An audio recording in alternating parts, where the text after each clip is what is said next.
아멘. 자, 오늘 주시는 말씀은 시편 34편 1절에서 15절 말씀입니다. 시편 34편 1절에서 15절. 오직 성령으로 벌써 18번째 말씀이 되겠습니다. 시편 34편 1절에서 15절. 젊은 사자는 궁핍하여 줄일지라도 라는 제목으로 다윗의 시를 함께 말씀으로 나눠보겠습니다. 시편 34편 1절에서 15절. 저희 성경 구약의 825면 정도에 기록된 말씀입니다. 시편 34편 1절에서 15절. 내가 여호와를 항상 송축하며 내 입술로 항상 주를 찬양하리이다. 내 영혼이 여호와를 자랑하리니 곤고한 자들이 이를 듣고 기뻐하리로다. 나와 함께 여호와를 광대하시다 하며 함께 그의 이름을 높이세. 내가 여호와께 간구하매 내게 응답하시고 내 모든 두려움에서 나를 건지셨도다. 그들이 주를 앙망하고 광채를 내었으니 그들의 얼굴은 부끄럽지 아니하리로다. 이 곤고한 자가 부르짖음에 여호와께서 들으시고 그의 모든 환난에서 구원하셨도다. 여호와의 천사가 주를 경외하는 자를 둘러진치고 그들을 건지시는도다. 너희는 여호와의 선하심을 맛보아 알지어다. 그에게 피하는 자는 복이 있도다. 너희 성도들아 여호와를 경외하라. 그를 경외하는 자에게는 부족함이 없도다. 젊은 사자는 궁핍하여 줄일지라도 여호와를 찾는 자는 모든 좋은 것에 부족함이 없으리로다. 너희 자녀들아 와서 내 말을 들으라. 내가 여호와를 경외하는 법을 너희에게 가르치리로다. 생명을 사모하고 연수를 사랑하여 복 받기를 원하는 사람이 누구뇨? 네 혀를 악에서 금하며 네 입술을 거짓말에서 금할지어다. 악을 버리고 선을 행하며 화평을 찾아 따를지어다. 여호와의 눈은 의인을 향하시고 그의 귀는 그들의 부르짖음에 기울이시는도다. 아멘. 자, 우리가 신앙생활을 하면서 혼돈을 겪는 그 순간이 언제냐면은 고난을 만날 때이죠. 내가 예수님을 믿는데 왜 나에게 이런 어려움이 찾아올까? 그런 순간들이 있습니다. 제가 지난번에도 말씀을 한번 드린 적이 있는데 저희 어머니는 원래 이 1년에 13번 제사를 지내는 그 종갓집에 맏며느리로 오셨어요. 저 어릴 때부터 저는 늘 어머니의 제사를 도왔던 집안의 제사장으로서 그렇게 길러졌었습니다. 그리고 나서는 제가 목사가 되고 저희 어머니는 아들을 위해 해줄 수 있는 게 아무것도 없다는 마음 때문에 그저 집 건너편에 있는 시골집에 작은 교회를 가셔서 아들을 위해서 기도를 하시다가 그 무렵에 새로운 목사님이 그 교회에 오시게 되고 믿음에 불이 붙게 되었습니다. 그래서 세례도 받으시고 신앙생활을 지금까지 하고 계시는데 세례를 받으신 장로교니까 세례를 받으신 직후에 무슨 일이 생겼냐? 어려운 일이 생긴 거예요. 핸드폰에 저희 큰 누나가 카톡을 보냈습니다. 그러면서 엄마 내 핸드폰 액정이 깨졌으니까 이 번호로 연락을 하세요 해서 저희 큰 누님이 저희 어머니 대신해서 뭐 전기세 이런 걸 내주고 있었습니다. 뭐 어르신들은 인터넷 이런 게 어려우니까 저희 어머니는 아무 의심 없이 누나의 번호로 온 이름으로 온 그 카톡을 누르고 핸드폰에 악성 그 바이러스가 깔리고 그러면서 이제 결국엔 보이스피싱을 당하게 되고 그 한 해 동안 농사지었던 모든 돈을 다 잃어버리게 되는 한 800만 원. 저희 어머니가 그 밤농사 1년 동안 해도 한 400만 원 벌시거든요. 그걸로 이제 뭐 생활하시는데 깨농사 짓고 밤농사 짓고 벼농사 짓고 해가지고 힘들게 모은 돈을 그 핸드폰 한번 잘못 눌러서 그걸 다 잃어버리신 거예요. 이제 그게 세례를 받으신 바로 직후거든요. 근데 저에게 전화가 와서 얼마나 우시는지, 아니 해도야, 내가 널 위해 기도하겠다고 교회를 가고 하나님 믿겠다고 세례를 받았는데 왜 나에게 이런 일이 생기냐? 왜 나에게 이런 일이 생기냐? 어떻습니까, 여러분? 우리가 하나님을 잘 믿고 새벽 기도를 열심히 하고 주님 말씀대로 산다고 해서 고난이 우리를 피해가냐? 그렇지 않다. 고난이 올 수 있습니다. 근데 우리는 하나님이 고난이 없다고 약속하신 적이 없어요. 그 고난에는 하나님의 뜻하신 바와 목적하신 바가 있기 때문에 고난이 올 수 있습니다. 근데 우리는 고난을 만나도 망하지 않고, 우리는 고난을 만나도 아주 엎드러지진 않습니다. 다윗이 그랬던 것처럼, 다윗은요, 이 왕의 기름 부으심을 받았어요. 그 당대의 선지자였던 사무엘이 찾아와서 기름을 부었습니다. 근데 그 기름 부음이 단순한 기름 부으심이 아니라, 다윗, 하나님이 너를 사울을 이어 왕이 되게 하실 거야. 보니까 사울은 이미 왕이 되었거든요. 언제 왕이 될 줄 몰라요. 근데 왕의 기름 부으심을 받고 왕의 사위까지 됐습니다. 와, 하나님의 말씀이 진짜 이루어지는구나. 어찌 나 같은 자가 왕의 사위가 될까? 그리고 나가는 곳마다 전쟁을 해서 대승을 거두니까 여론도 들끓습니다. 사울은 천천히요, 다윗은 만만이다. 진짜 그 말씀대로 다 되는 것 같아요. 얼마나 가슴이 뜨거워졌을까. 그러나 다윗은 사울의 시기 질투 때문에 죽음의 고난을 지나가게 됩니다. 그래서 오늘 시편에 이 소제목이 이렇게 기록되어 있어요. 다윗이 아비멜렉 앞에서 미친 척하다가 쫓겨나서 지은 시. 우리가 오늘 이 시편의 본문을 읽었는데 이 제목하고 이 내용하고 상충합니다. 여러분, 쫓겨난 적 있습니까? 배가 고파서 구걸한 적 있나요? 근데 다윗은 도무지 이스라엘 지경에서는 살 수가 없습니다. 가는 곳마다 다윗의 밀고자들이 있었기 때문에. 다윗을 죽이려고 혈안이 된 사람들이 다윗을 쫓고 있었기 때문에 다윗은 어쩔 수 없이 자기 손으로 죽인 골리앗, 그 골리앗이 태어난 곳, 그곳에 가서 이제 망명을 가게 되고, 블레셋에 이제 아비멜렉 앞에 나타나는데 밥이라도 한 끼 얻어 먹으려고 미친 척을 하며 수염에 침을 지지 흘리면서 구걸하던 바로 그때. 근데 아비멜렉이 이렇게 얘기합니다. 이 땅에 미친 사람이 없어서 다윗 같은 자를 데리고 왔냐? 쫓아내라.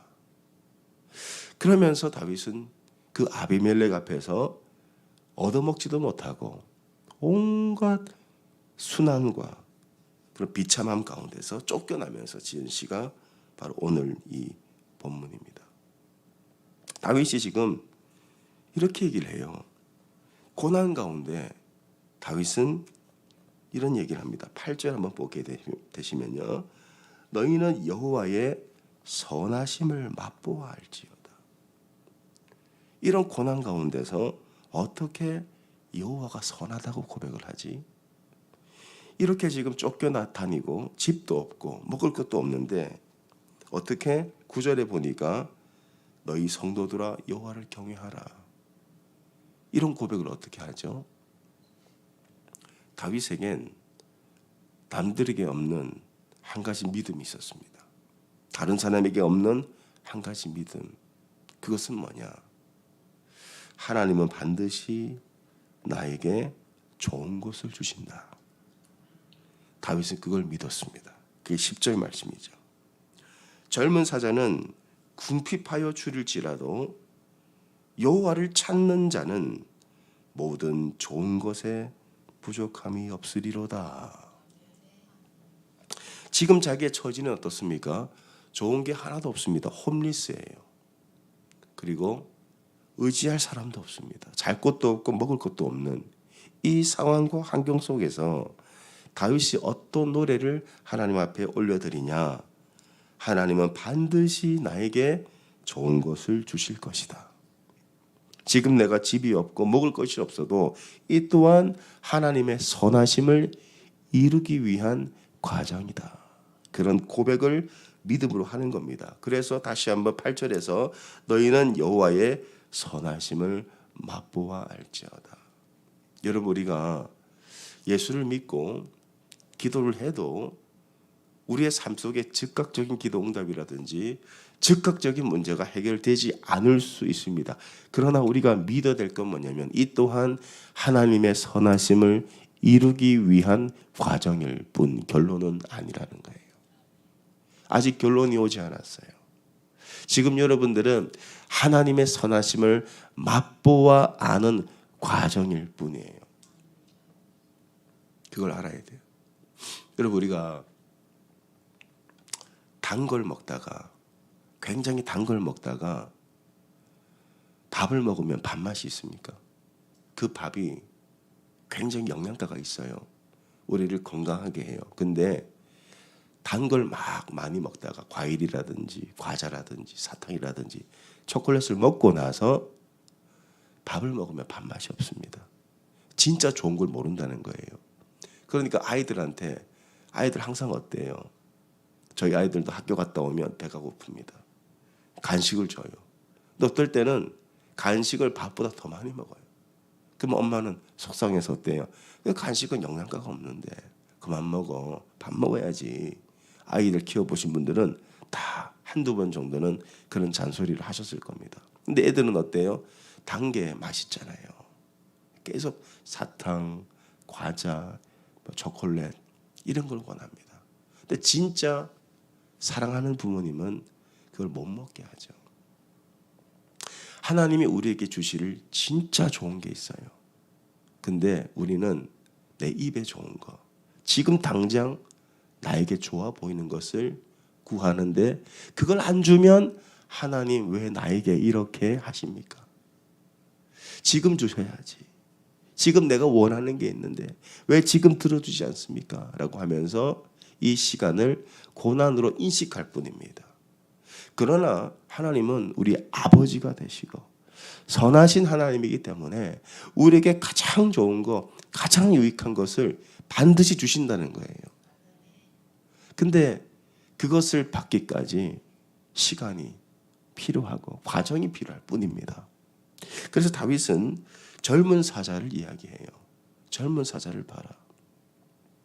젊은 사자는 궁핍하여 줄일지라도. 늙은 사자가 궁핍하여 줄이지 젊은 사자가 궁핍하여 줄이진 않거든요. 근데 그런 일이 있다 할지라도 젊은 사자는 그 수풀의 왕 아닙니까? 최상 포식자 아닙니까?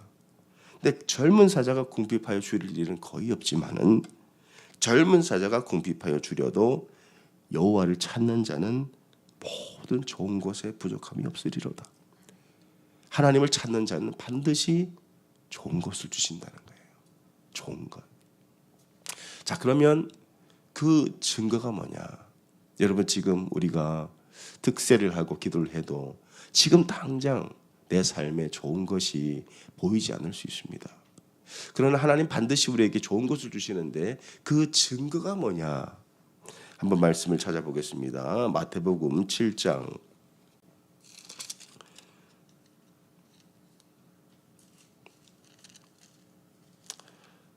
7절에서 11절 말씀을 보겠습니다.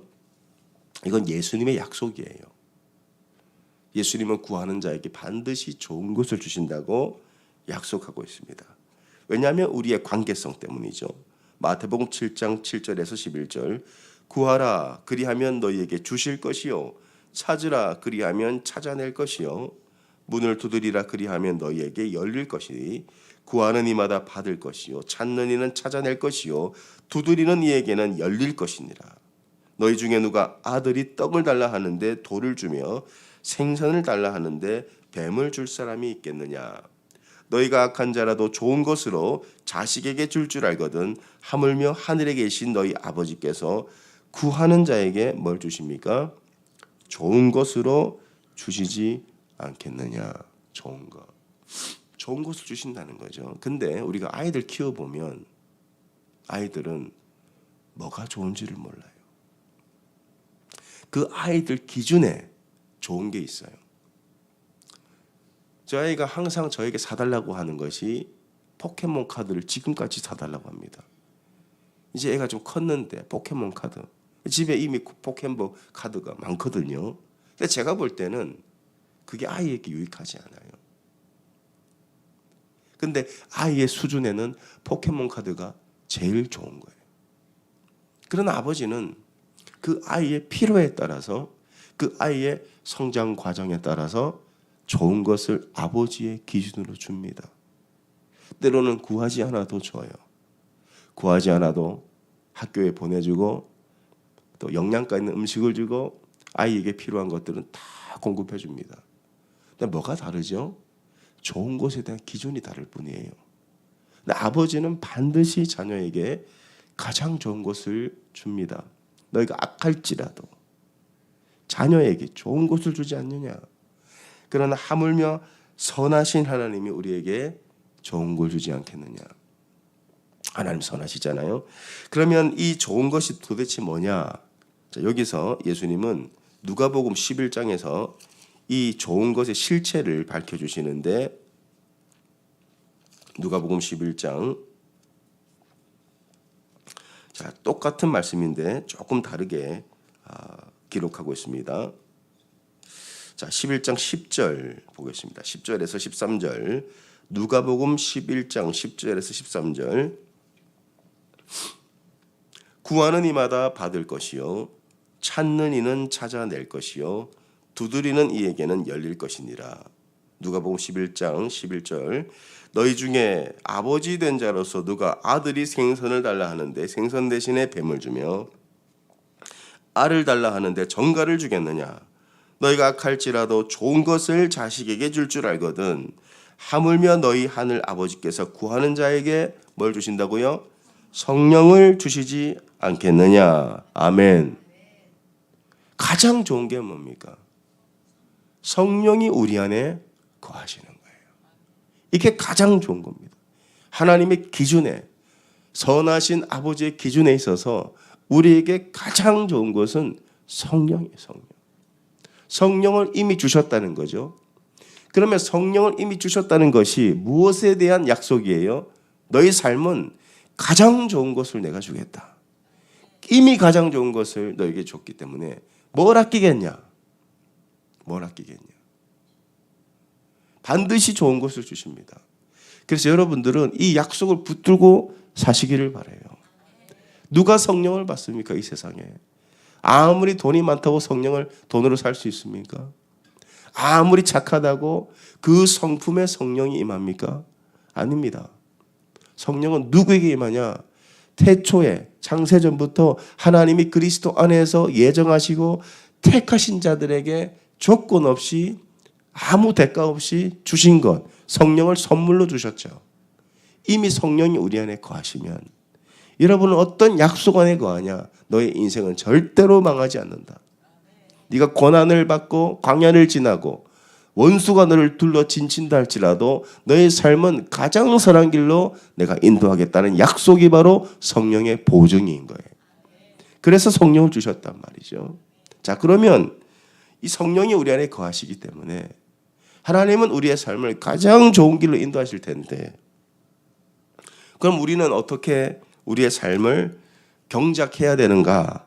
그게 이제 다윗의 가르침입니다. 다시 시편 34편으로 가겠습니다.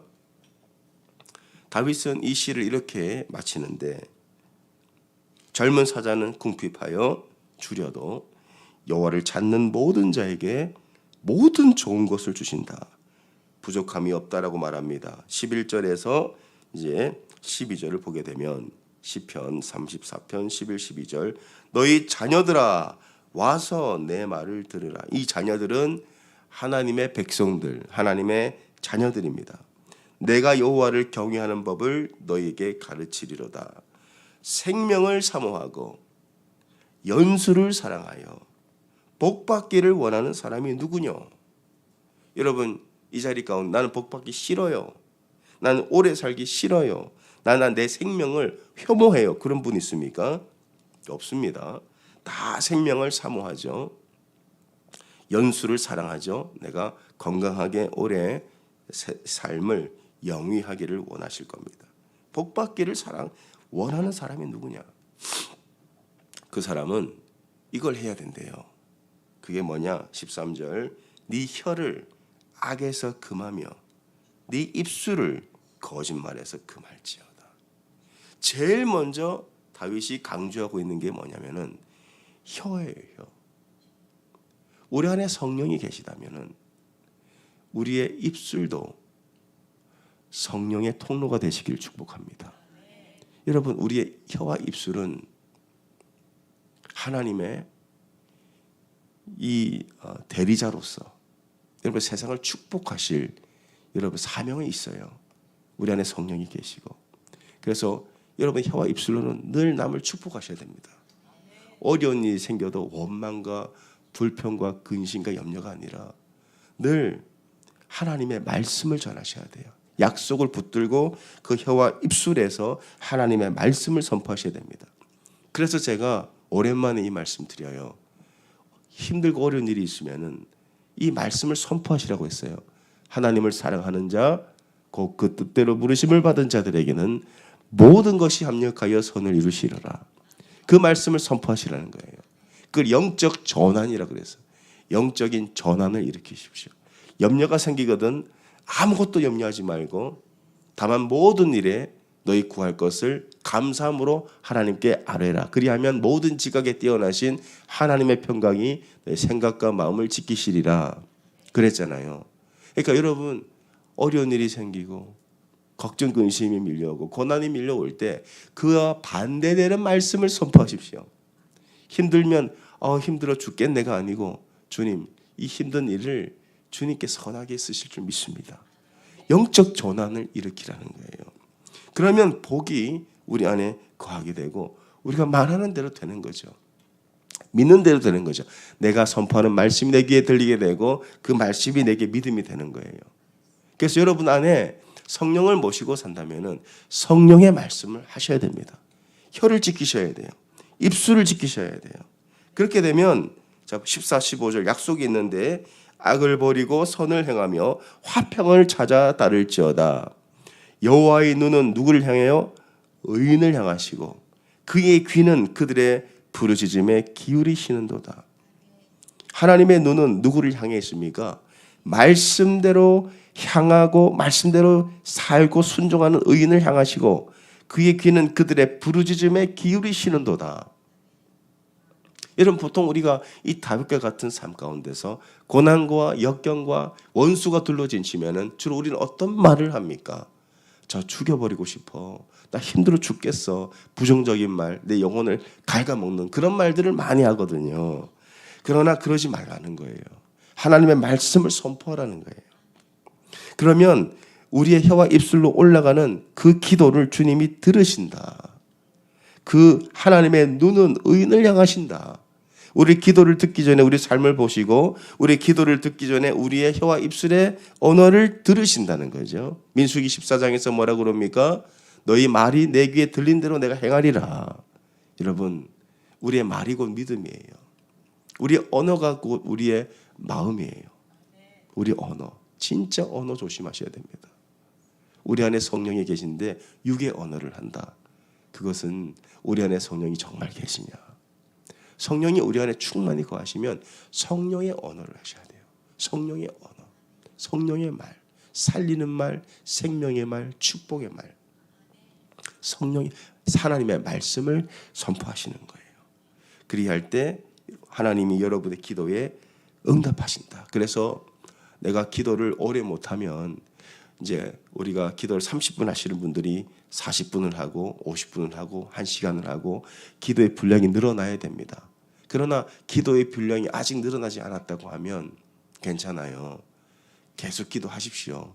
그러나 기도를 못해도, 오래 못해도 여러분 꼭 우리가 그 정해진 시간에 기도를 다 못해도 여러분의 일상 가운데서 계속 말씀을 선포하세요. 하나님의 말씀을. 내가 힘들고 어려워도 생명의 말씀을 선포하고 축복의 말씀을 선포하고 그러면 그것이 하나님 앞에 기도가 된다는 거예요.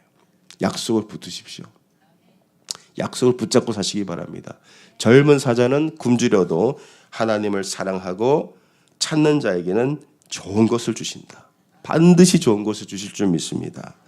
기도하겠습니다. 하나님, 오늘도 우리를 불러주시고 젊은 사자가 궁핍하여 주려도 여호와를 찾는 모든 자들에게는 주님 조금도 부족함이 없을 것이다. 너에게 좋은 것을 주실 것이다. 우리 안에 성령을 주시니가 무엇을 아끼시겠냐 말씀하셨습니다. 주님 혹시 이 자리 가운데서 여전히 약속을 받았지만은 약속이 아직 성취되지 않아서 가난과 고난과 결핍과 궁핍 속에 살아가는 자 있습니까? 여호와의 선하심을 맛보아할지어다. 그 선하심을 붙들고 살 수 있도록 주님 우리에게 믿음을 더하시고 성령으로 오늘 이 시간 우리에게 충만하게 하여 주시옵소서. 우리 한번 주여 부르짖고 성령님 우리에게 좋은 것을 주시기 위해 이 땅에 오신 성령님 우리의 삶을 가장 선한 길로 인도하시는 그 성령으로 우리를 충만케 하여 주시옵소서. 우리 한번 주여 부르짖고 간절히 기도합니다. 주여 부어주시옵소서. 하나님 부어주시옵소서. 성령으로 부어주시옵소서. 성령으로 충만케 하여 주시옵소서. 하나님의 백성들이 하나님 이 자리 가운데 예수를 믿고 기도를 해도 당장의 삶이 어렵고 궁핍하고 결핍하고 하나님 환난 가운데 지나는 자 있습니까? 너에게 성령을 주시니가 무엇을 아끼시겠냐? 너희가 악할지라도 좋은 것을 줄 줄 알거든 하물며 구하는 자에게 성령을 주지 않겠냐고 말씀하신 주님, 구하는 우리들에게 성령을 주시고 성령을 한없이 부어주신 우리 하나님께서 반드시 우리의 삶을 가장 선한 길로 가장 좋은 것으로 주실 줄 믿습니다. 주님 이 자리 가운데 다윗과 같이 하나님 광야 가운데 지나는 자 있습니까? 너희는 여호와의 선하심을 맛보아할지어다. 하나님을 찾는 자들에게는 모든 좋은 것에 부족함이 없으리로다. 너희는 악을 혀로 금하여 아버지 너희 입술로 죄를 범하지 말지어다고 하였습니다. 하나님 우리의 삶 가운데 어떤 일이 있어도 복받기를 원하는 자들은 그 합당한 언어를 쓸 수 있도록 도와주시고 우리의 말로 우리의 혀로 축복의 말, 살리는 말, 생명의 말을 할 수 있도록 주님 우리의 혀와 입술에 하나님 함께하여 주시기 원합니다. 주님 오늘 이 시간 주의 백성들에게 성령을 강같이 부어주시옵소서. 성령으로 충만할 수 있도록 도와주시며 하나님 이 어려운 시간 가운데 아버지 견디고 인내하고 승리할 수 있도록 성령을 부어주시옵소서.